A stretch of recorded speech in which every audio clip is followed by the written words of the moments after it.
और चलिए इस वक्त की एक बड़ी खबर आपको बता दें। जोधपुर से यह बड़ी खबर है, जहां अस्पताल में संग्राम छिड़ गया। अस्पताल में आपस में डॉक्टर भिड़ गए, एक दूसरे पर जमकर लात घूंसे बरसाए हैं। झगड़े की तस्वीरें भी अब वायरल हो रही हैं। 55 नंबर कक्ष में जमकर हाथापाई हुई है। पावटा सैटेलाइट अस्पताल का यह मामला है, उसकी तस्वीरें भी सामने आई हैं। ये तस्वीरें आप देख सकते हैं। तो यह बड़ी खबर आपको बता दें जोधपुर से, जहां पावटा अस्पताल से यह तस्वीरें सामने आई। डॉक्टर्स आपस में ही भिड़ गए, एक दूसरे पर लात घूंसे बरसाए। उसकी तस्वीरें अब वायरल हो रही हैं। कक्ष नंबर 55 की यह तस्वीरें, जहां पर डॉक्टर्स आपस में भिड़ गए। पावटा सैटेलाइट अस्पताल जोधपुर की यह तस्वीरें जो अब वायरल हो रही हैं। तो यह तस्वीरें आप देखें, डॉक्टर्स ही आपस में भिड़ गए। ये आप तस्वीरों को देख सकते हैं, एक्सक्लूसिव ये तस्वीरें न्यूज 18 राजस्थान पर, जहां झगड़े की तस्वीरें अब वायरल हो रही हैं। न्यूज 18 राजस्थान पर ये एक्सक्लूसिव तस्वीरें जोधपुर के पावटा सैटेलाइट अस्पताल की, जहां पर डॉक्टर्स आपस में भिड़ गए और एक दूसरे पर जमकर लात घूंसे बरसाए। उसकी तस्वीरें अब वायरल हो रही हैं। अधिक जानकारी के साथ सहयोगी चंद्रशेखर हमारे साथ जुड़ गए। चंद्रशेखर, क्या जानकारी, क्या कारण रहा कि डॉक्टर्स आपस में ही भिड़ गए? देखिए, पूरा मामला जो है जोधपुर के पावटा सैटेलाइट अस्पताल का बताया जा रहा है, जहां पर दो डॉक्टर, जिसमें एक डॉक्टर मृदुल प्रिया राठौड़ और डॉक्टर पंकज, क्षमा करें, मृदुल राठौड़ और डॉक्टर पंकज प्रिया भट्ट जो है आपस में किसी बात को लेकर जो है झगड़ा हो गया और जमकर एक दूसरे पर लात घूंसे बरसाए। इस दौरान जो पटवारी की परीक्षा के दौरान जो फिटनेस का सर्टिफिकेट लेने कुछ लोग आए थे, उन्होंने इनकी तस्वीरें उतारी है और ये तस्वीरें वायरल होने के बाद जो है, हालांकि अस्पताल प्रशासन जो इस बात को लेकर कुछ बोल नहीं रहा है, लेकिन सबसे बड़ी बात कि मरीजों के सामने दोनों ने जमकर हाथापाई की है। जी, मरीजों के साथ की है, मरीजों के सामने जम के हाथापाई की इन्होंने। चलिए, बहुत शुक्रिया आपका तमाम जानकारी के लिए।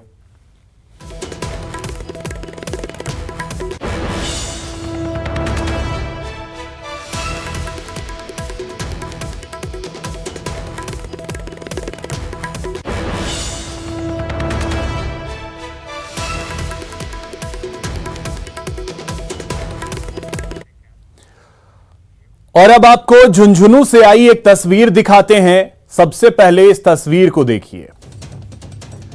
अब देखिए जरा, युवक की बेरहमी से पिटाई हो रही है, लाठी डंडों की उस पर बरसात हो रही है, एक के बाद एक उस पर वार किए जा रहे हैं। इस बीच चीखने चिल्लाने की भी आवाजें आ रही हैं। तस्वीरें उदयपुर वाटी थाना इलाके के पचलंगी गांव की है, जहां एक परिवार के आपसी विवाद में एक युवक के साथ बेरहमी से लाठियों से मारपीट की गई। मारपीट में युवक को चोटें आई हैं। घटना के 2 दिन बाद अब युवक से की गई मारपीट का वीडियो सोशल मीडिया पर वायरल हो रहा है। पुलिस ने इस मामले में एक युवक को गिरफ्तार किया है और बाकी आरोपियों की तलाश जारी है।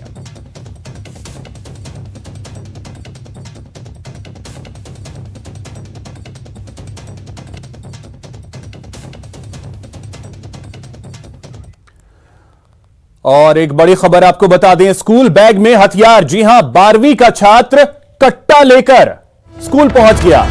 दौसा से यह बड़ी खबर आपको बता दें, जहां पर स्कूल बैग में हथियार लेकर एक स्टूडेंट जो कि 12वीं कक्षा का छात्र है, वो देसी कट्टा लेकर स्कूल पहुंच गया। क्लासरूम में बैग की जांच के दौरान देसी कट्टा मिला है। राजकीय उच्च माध्यमिक विद्यालय गुल्लाना का यह मामला। बसवा एसएचओ द्वारा जो हैं वो भी वहां पे पहुंचे और नाबालिग स्टूडेंट को निरुद्ध कर लिया गया। यह बड़ी खबर आपको बता दें, जहां एक छात्र जो कि 12वीं कक्षा का स्टूडेंट है, वो देसी कट्टा अपने बैग में लेकर स्कूल पहुंच गया और इसका खुलासा तब हुआ जब बैग की जांच की गई तो उसमें यह देसी कट्टा मिला। पुलिस भी मौके पर पहुंची। मामला राजकीय उच्च माध्यमिक विद्यालय गुल्लाना का है। बसवा एसएचओ दारा सिंह मौके पर पहुंचे और नाबालिग स्टूडेंट को निरुद्ध कर लिया गया है।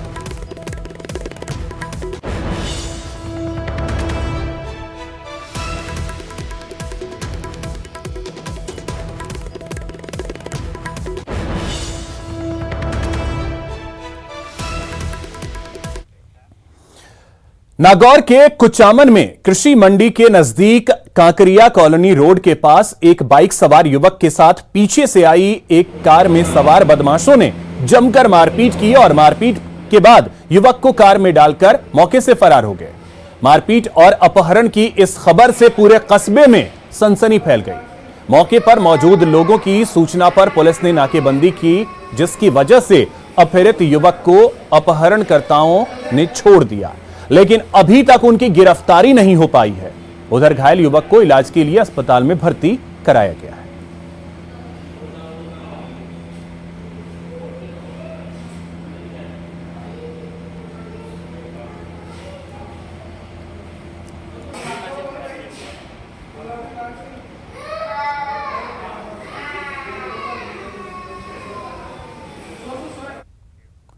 और अब बात करते हैं राजसमंद के कुंभलगढ़ के श्रीमती मांगीबाई लच्छीराम कोठारी राजकीय प्राथमिक स्वास्थ्य केंद्र की, जहां के हालात तो पहले से बदतर थे और अब पिछले 2 हफ्ते से यहां एक भी डॉक्टर ड्यूटी पर नहीं है।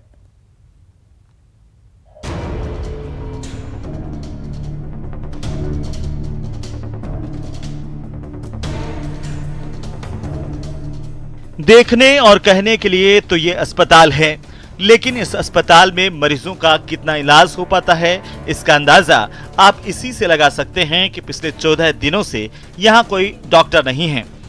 गर्भवती महिलाओं की जांच के लिए जो एलटी है वो छुट्टी पर हैं, लिहाजा यहाँ इलाज की उम्मीद में आने वाले मरीजों को बैरंग लौटना पड़ता है। डॉक्टर की कमी है, डॉक्टर नहीं है और 10-12 दिन से तो डॉक्टर है ही नहीं।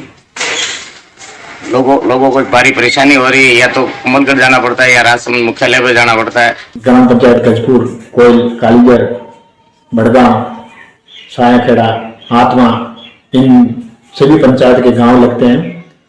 सब लोग गजपुर पे पीएचसी पर ही इलाज कराने आते हैं। आज 12 दिन से डॉक्टर नहीं होने के कारण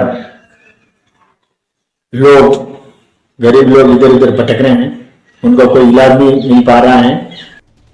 नाम के इस अस्पताल का नाम श्रीमती मांगीबाई लच्छीराम कोठारी राजकीय प्राथमिक स्वास्थ्य केंद्र गजपुर है। राजसमंद के इस अस्पताल का प्रबंधन पीपीपी मोड के तहत किया जाता है, लेकिन आजकल यह अस्पताल एएनएम और जीएनएम के भरोसे पर ही चल रहा है और अधिकारी हैं कि बस भरोसे पर भरोसा दिए जा रहे हैं। जो चिकित्सा अधिकारी है 29 तारीख को जिला मुख्यालय पर जो हमारी जिला स्वास्थ्य में बैठक थी उसमें उपस्थित हुए थे और उसके पश्चात से जानकारी में आया कि वो यहाँ चले गए थे और मेरे को 6 जुलाई को समाचार मिले थे कि चिकित्सा अधिकारी वहाँ पर उपस्थित नहीं है। इसके बाद मैंने जो संस्था पीपी मोड पर उस गजपुर पीएसयू चला रही है उस संस्था के कोऑर्डिनेटर को फ़ोन पर अवगत कराया था। उनके द्वारा कहा गया हम जल्द ही चिकित्सा की व्यवस्था कर देंगे और चिकित्सा व्यवस्था हो जाएगी। आसपास के 10 से ज्यादा गाँव के लोगों के लिए यही एकमात्र अस्पताल है। आम दिनों में 30 से 35 मरीज यहाँ पर रोजाना आते हैं। इनमें बड़ी संख्या गर्भवती महिलाओं की भी होती है, लेकिन अफसोस की बात यह है कि स्वास्थ्य विभाग की लापरवाही से सभी को बिना इलाज करवाए ही वापस लौटना पड़ता है। राजसमंद से न्यूज़ 18 राजस्थान के लिए अलकेश सनाडे की रिपोर्ट। और इसी बीच बड़ी खबर आपको बता दें, कन्हैया हत्याकांड में अपडेट यह है कि कन्हैया के दोनों बेटों को सरकारी नौकरी के आदेश दिए गए। तरुण और यश को कनिष्ठ सहायक पद पर नौकरी मिली है। राज्य सरकार ने नियमों में संशोधन किए थे, दोनों के लिए नौकरी का प्रावधान किया गया था। तो यह बड़ी खबर आपको बता दें, कन्हैया लाल के दोनों बेटों को सरकारी नौकरी को लेकर ऐलान किया गया। कन्हैया के दोनों बेटों को सरकारी नौकरी के आदेश दिए गए। तरुण और यश को कनिष्ठ सहायक पद पर नौकरी मिली। राज्य सरकार ने नियमों में इसके लिए संशोधन भी किया, दोनों के लिए नौकरी का प्रावधान किया गया।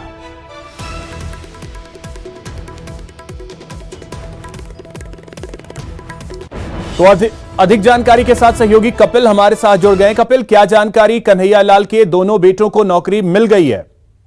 जी बिल्कुल, देखिए ये मुख्यमंत्री उदयपुर जब आए थे तो इसकी घोषणा करके गए थे कि परिवार के सदस्यों को सरकारी नौकरी दी जाएगी। उस मामले में बाद में पहले कुछ पेचीदगी थी, लेकिन एक कैबिनेट की बैठक बुलाई गई और कैबिनेट की बैठक में नियमों में सरलीकरण करते हुए तय किया गया कि दोनों बेटों को नौकरी जो है वो दी जाएगी। अब उदयपुर जिला कलेक्टर ने आदेश जारी कर दिए, कनिष्ठ सहायक पद पर नौकरी देने के आदेश जारी कर दिए गए हैं और कोष सहायक शहर और कोष सहायक ग्रामीण पद पर जो कन्हैया लाल है उसके दोनों व्यक्ति अब पदस्थापित होंगे। आदेश तुरंत प्रभाव से लागू होंगे और जल्द ही उन्हें ज्वाइनिंग कराई जाएगी। ठीक, इसके बाद प्रतिक्रिया आई है उधर से अभी या नहीं कपिल? देखिए अभी आदेश जारी हुए हैं, परिवार के सदस्यों को भी इसकी सूचना मिल गई। अब हम कोशिश करेंगे उनकी प्रतिक्रिया लेने की, क्योंकि ये माना जा रहा था कि कन्हैया लाल जो है वो घर के इकलौते कमाने वाले इंसान थे। ऐसे में उनके जाने के बाद में उनके परिवार पर आर्थिक संकट के बादल गहरा रहे थे, लेकिन अब दोनों सदस्यों को नौकरी दे दी गई है तो निश्चित रूप से अब जो है वो थोड़ी राहत जरूर मिलेगी। हालांकि कन्हैया लाल की भरपाई नहीं हो सकती, लेकिन अब परिवार आर्थिक रूप से थोड़ी राहत महसूस करेगा, क्योंकि परिवार के जो दोनों पुत्र हैं, कन्हैया लाल के दोनों पुत्र, उन्हें सरकारी नौकरी देने के आदेश जारी कर दिए गए हैं। चलिए, बहुत शुक्रिया कपिल आपका तमाम जानकारी के लिए। वहीं उदयपुर हत्याकांड पर एक और अपडेट आपको दे दें। कन्हैया हत्याकांड के आरोपियों की पेशी हुई। 7 आरोपियों की आज जयपुर एनआईए कोर्ट में पेशी हुई। 3 आरोपियों को कस्टडी दी गई है और 4 को जेल भेज दिया गया है। यह बड़ी खबर आपको बता दें, कन्हैया लाल हत्याकांड के 7 आरोपियों की आज एनआईए कोर्ट में पेशी हुई जयपुर में, और उसके बाद कोर्ट ने 3 आरोपियों को तो कस्टडी में भेज दिया है और 4 जो आरोपी हैं उन्हें जेल भेजा गया है।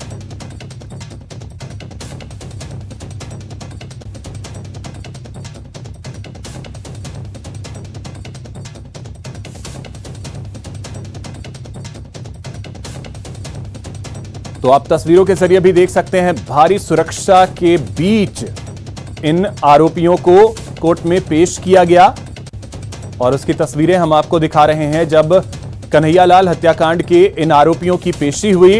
इस दौरान आपको बता दें कि 3 जो आरोपी हैं उन्हें कस्टडी में भेजा गया है और 4 जो आरोपी हैं उन्हें जेल भेजने का आदेश दिया गया है कोर्ट की तरफ से।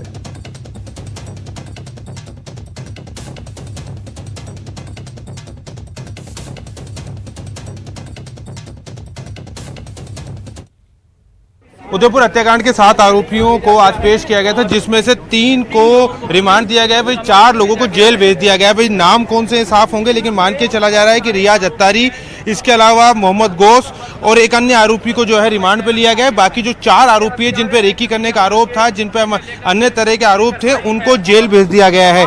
तो स्थिति जो है वो बिल्कुल साफ है। तस्वीरें आप देख सकते हैं कि इनको यहाँ से ले जाया जा रहा है और तीन लोगों को जो है वो रिमांड पे भेजा गया और 4 लोगों को जेसी किया गया है।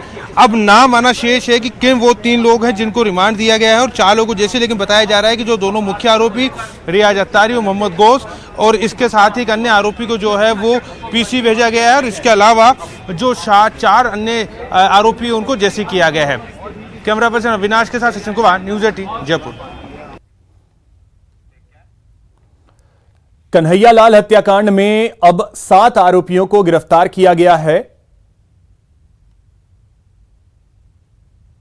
और अब बात कन्हैया लाल हत्याकांड में अपडेट की। उदयपुर हत्याकांड को लेकर एनआईए की टीम एक्शन में है। एनआईए ने कन्हैया हत्याकांड में अंजुमन कमेटी के सदर मुजीब सिद्दीकी को हिरासत में लिया है। एनआईए की टीम आज सुबह 5 बजे अंजुमन कमेटी के सदर मुजीब सिद्दीकी के घर पहुंची, फिर मुजीब सिद्दीकी के घर की तलाशी ली, फिर करीब 5 घंटे तक मुजीब और उसके परिवार से पूछताछ की। आपको बता दें कि आज एनआईए की टीम ने शहर के कई जगहों पर दबिश दी। इस दौरान अंजुमन कमेटी के सचिव उमर फारूक सहित 4 लोगों को हिरासत में लिया गया है, जिनसे भी टीम पूछताछ कर रही है।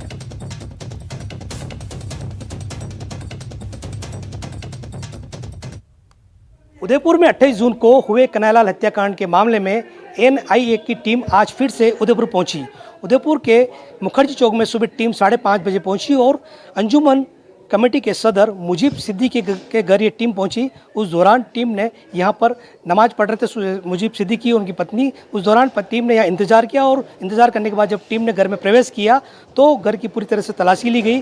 तलाशी के दौरान टीम ने पूछताछ भी की और लगातार करीब 5.5 घंटे यहाँ टीम ने पूछताछ की, लेकिन सभी कमरों में तलाशी के दौरान टीम को किसी तरह की कोई संदिग्ध वस्तु या सामग्री नहीं मिली। ऐसे में टीम लगातार पूछताछ कर रही है और अभी जो है कि टीम जो है कि मुजीब सिद्दीकी को अपने साथ लेकर पूछताछ करने के लिए ले गई। आपको बता दें कि आज शहर भर में कम से कम 4 से 5 लोगों को पूछताछ कर रही है और दबिशें दी गई है। और सबसे बड़ा अपडेट यह देना चाहेंगे कि जो इस अंजुमन कमेटी उसके सचिव फारूक को भी हिरासत मिली है और उनसे भी लगातार जो है कि टीम पूछताछ कर रही है।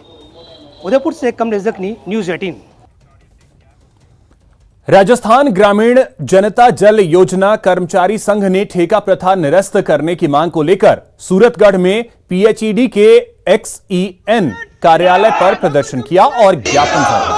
पंप संचालकों ने चेतावनी दी कि मांगे पूरी नहीं होने पर पेयजल व्यवस्था को ठप कर दिया जाएगा।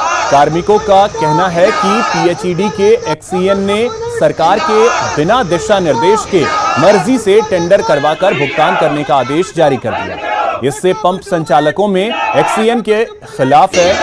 वहीं राज्य सरकार द्वारा जारी आदेशों के अनुरूप भी मई से उनका भुगतान बकाया चल रहा है। इन्होंने एक्सर साहब ने हमारे जनता जल योजना कर्मचारी हैं उनके खिलाफ इन्होंने ठेका प्रथा के तहत एक आदेश निकाला है जो कि पूरे राजस्थान में कहीं भी लागू नहीं है।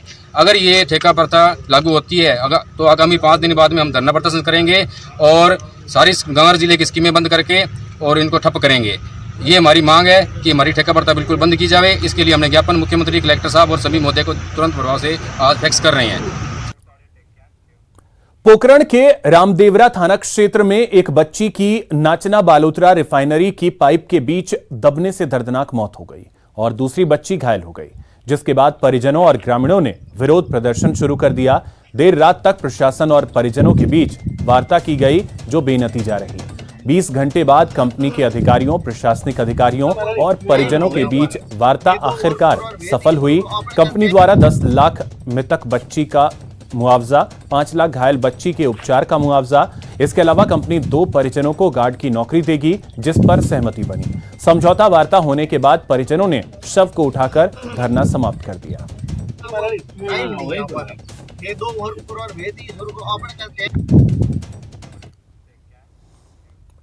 भरतपुर के डीग पंचायत समिति की 9 ग्राम पंचायतों को नवगठित सीकरी पंचायत समिति में जोड़ने के मामले को लेकर 21 दिन से चला आ रहा महापड़ाव आंदोलन आज समाप्त हुआ। मंत्री विश्वेंद्र सिंह के आश्वासन के बाद आंदोलनकारियों ने आंदोलन को खत्म कर दिया। मंत्री विश्वेंद्र सिंह ने कहा कि डीग पंचायत समिति की सभी ग्राम पंचायतों को डीग में ही यथावत रखा जाएगा, उसे सीकरी पंचायत समिति में नहीं जोड़ा जाएगा। यदि कोई ग्राम पंचायत सीकरी पंचायत समिति में अपना नाम जुड़वाना चाहती है तो वह जुड़वा सकती है। और आंदोलन चलने में सबसे पहली चीज तो यह है, मैंने कई बार समझाया कि जैसे भुसावर है अभी बनी है, ये बजट की घोषणा है, चल तो सकती नहीं है, लेकिन वो 25 से कम में बनी है पंचायत। आपका उच्चैन है वो 25 से कम में बनी, तो ये भी 25 से कम जो डीग में रहना चाहते हैं वो डीग में रहें और जो सीकरी में जाना चाहते हैं वो सीकरी में चले जाएं। कुछ मेरे भाई ऐसे हैं जो सीकरी में जाना चाहते हैं, उनका स्वागत है। कुछ और लोग हैं जो यहाँ रहना चाहते हैं डीग में, उनका भी स्वागत है। डीग पंचायत समिति की 9 ग्राम पंचायतों को नवगठित पंचायत समिति सीकरी में जोड़ने का विरोध चल रहा है और लगातार स्थानीय जो लोग थे वो 21 जून से यहाँ पर महापड़ाव डाले हुए थे और सीकरी पंचायत समिति में जो ग्राम पंचायत जोड़ी गई हैं उनको जोड़ने का विरोध कर रहे थे। अलग अलग तरीके से आंदोलन करके ये अपना विरोध प्रदर्शित कर रहे थे, कभी भू समाधि लेकर तो कभी अर्धनग्न प्रदर्शन कर और सड़क को जाम कर ये लगातार यहाँ पर महापड़ाव डाले हुए थे। और आज कैबिनेट मंत्री विश्वेंद्र सिंह यहाँ पर पहुंचे और इनके बीच और मंत्री विश्वेंद्र सिंह के बीच में वार्ता हुई तो उन्होंने इनको आश्वासन दिया है कि जो डीग पंचायत समिति में ग्राम पंचायत है उनको यथावत डीग पंचायत समिति में ही रखा जाएगा और जिन ग्राम पंचायतों के लोग को सीकरी में जुड़ना है वो सीकरी में जुड़ सकते हैं। ये आश्वासन मंत्री विश्वेंद्र सिंह ने इनको आंदोलनकारियों को दिया है और उसके बाद ये जो आंदोलन है वो समाप्त हो गया है। 9 ग्राम पंचायतों को लोग यहाँ पर महापड़ाव डाले हुए थे और लगातार इनकी जो मांग थी कि जो डीग पंचायत समिति की ग्राम पंचायत है उनको यथावत रखा जाए। तो कैबिनेट मंत्री विश्वेंद्र सिंह के आश्वासन के बाद ये आंदोलन जो है वो समाप्त हो गया है। इनका कहना है कि हमारी जो ग्राम पंचायतें हैं उनको डीग में ही रखा जाए। लंबे समय से डीग के जो लोग हैं वो डीग से ही आवागमन जाते हैं। ग्राम पंचायत जो सभी हैं उनके कामकाज जो है वो सभी डीग में होते हैं और ऐसे में अब ये सीकरी का सफर कैसे तय करते हैं, इसी को लेकर के ये विरोध हो रहा था। लेकिन अब ये आंदोलन जो है वो समाप्त हो चुका है और कैबिनेट मंत्री विश्वेंद्र सिंह ने इनको आश्वस्त किया है कि जो डीग पंचायत समिति की ग्राम पंचायत है वो डीग में ही रहेंगी और जो सीकरी में जुड़ना चाहेंगे वो सीकरी में जुड़ सकते हैं। तो कहा जा सकता है कि मंत्री विश्वेंद्र सिंह जहां भी पहुंचते हैं वहां पर आंदोलन जो है वो समाप्त होते हैं और आश्वासन देते हैं और लोग उन पर भरोसा करते हैं। और आज ऐसा ही यहाँ पर देखने को मिला। ये लोग 21 जून से यहाँ पर महापड़ाव डाले हुए थे और आज इनका जो आंदोलन है वो समाप्त हुआ है। दीपक पुरी, न्यूज़ 18, भरतपुर। तो फिलहाल इस बुलेटिन में इतना ही। नमस्कार।